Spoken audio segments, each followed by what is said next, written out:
Launching a demo is the most valuable marketing asset for solo game dev and cemented the momentous rise of Thronefall, Twisted Tower, We Harvest Shadows, and many of the biggest indie games. But just a demo on its own can lead to the greatest missed opportunity and biggest waste of time you can run into if you fall into common mistakes that come from old, outdated advice. Having just launched the demo for my game Robin Hood Shadow of Nottingham, I decided to share the mistakes I made and the solutions I'm going to follow for my next game so that you can avoid wasting your demo's launch and use it to its full potential to get a landslide of wishlists. The first big mistake I made launching the demo was actually launching the demo. In the past, you might have heard that you need to launch your demo as soon as possible so that you can start applying to festivals and sending it to streamers to get wishlists. It turns out that that advice has totally changed in the past few months and not enough people seem to realize that. You probably already know the reason for this. Steam has now provided the opportunity for us to create separate store pages for our demos. The question is, why does this matter and which should you choose? The demo launch used to be a pretty quiet experience on Steam. You'd have to send people to it yourself. If you create a separate store page and announce your demo that way, Steam gives you the same treatment it gives the launch of a full game. That is, it emails your wishlisters to get a huge wave of players to try the demo and leave reviews, which in turn triggers the Steam snowball to dramatically spike the wishlist of your main game. Launching your demo is no longer the starting point of your marketing process, it is now an end game strategy. And that's a problem because for most of us, that huge wave of players who wishlisted our games is going to be more like a tiny little trickle of a handful of people. With this in mind, I realized there would be no point to launch the demo the new way since I didn't have enough wishlists to make a splash. And since I did need that baseline level of wishlist anyway, I figured I'd just use it as my early marketing engine. Here's the thing.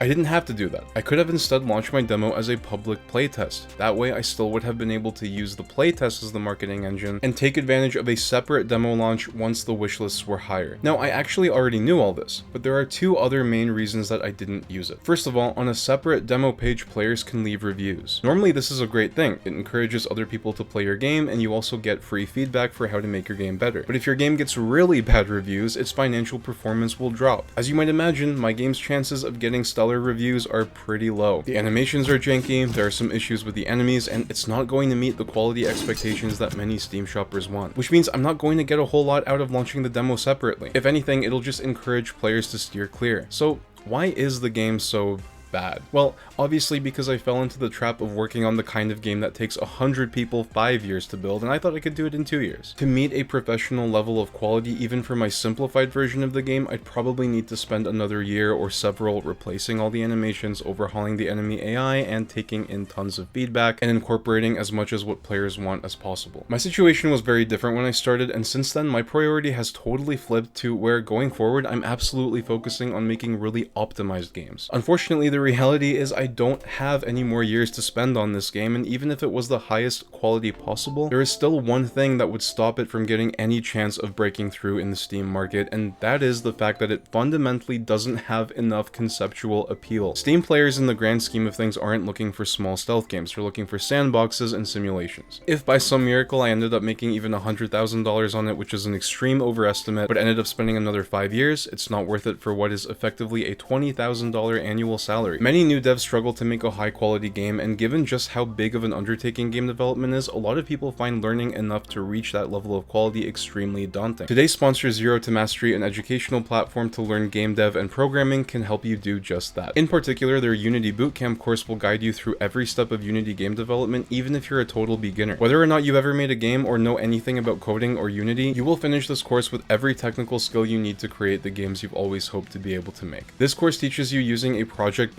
approach, and by the end you will build a complete RPG game step by step that you'll be super proud of. You learn to create enemies, combat, inventory, dialogue, quests, and more. This course is so detailed that even as someone who's been using Unity for ages, there was a lot even I found I could learn from, so whether you're a beginner or more advanced, the Unity Bootcamp course is for you. It also has a very affordable price for the amount of information it contains. When you finish the course, you'll get a certificate that a lot of the ZTM students put on their LinkedIn to show that you really have the skill. They also have a Discord community of fellow students learning alongside you, which is super helpful not only for the learning, but also for career advice and all sorts of tips. So go check out the Unity Bootcamp course, link in the description, and a huge thanks to ZTM for sponsoring this video. Okay, so what about a slightly different strategy? What about trying to target a more niche audience? Something I convinced myself of earlier on in development was that I could get away with a lower quality demo because RPG players don't care about visuals or gameplay. To no one's surprise, it turns out that is absolutely not true. Your game needs to be of a professional level of quality. And if your game is niche, it has to be even better. It's easy to learn the technical skills needed to make whatever game you want to make, but the real problem is that you just don't have the time needed to make the game good. There just aren't enough hours in a year. The other reason I thought the demo could be of a lower quality was because the game was still in development and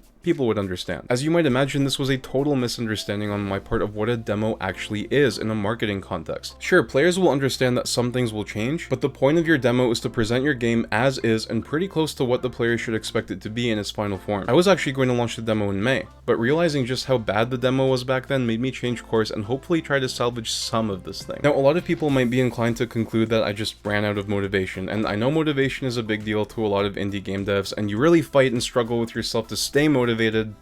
Here's the thing that no one seems to want to talk about with motivation. Let's say you have a game and you lost motivation and you have 1,500 wishlists. Let's say you launch the game as is right now with those wishlists. Since you lost motivation and the game is barely done, the game will suck, you'll get review bombed, and let's say hypothetically you earn $300. Now let's say instead you go for it, you say I'm gonna be disciplined, I'm gonna get this thing done. Okay, you spend another 6 months or a year or two, you get let's say 3,000 wishlists and you earn $1,000, more than a triple increase.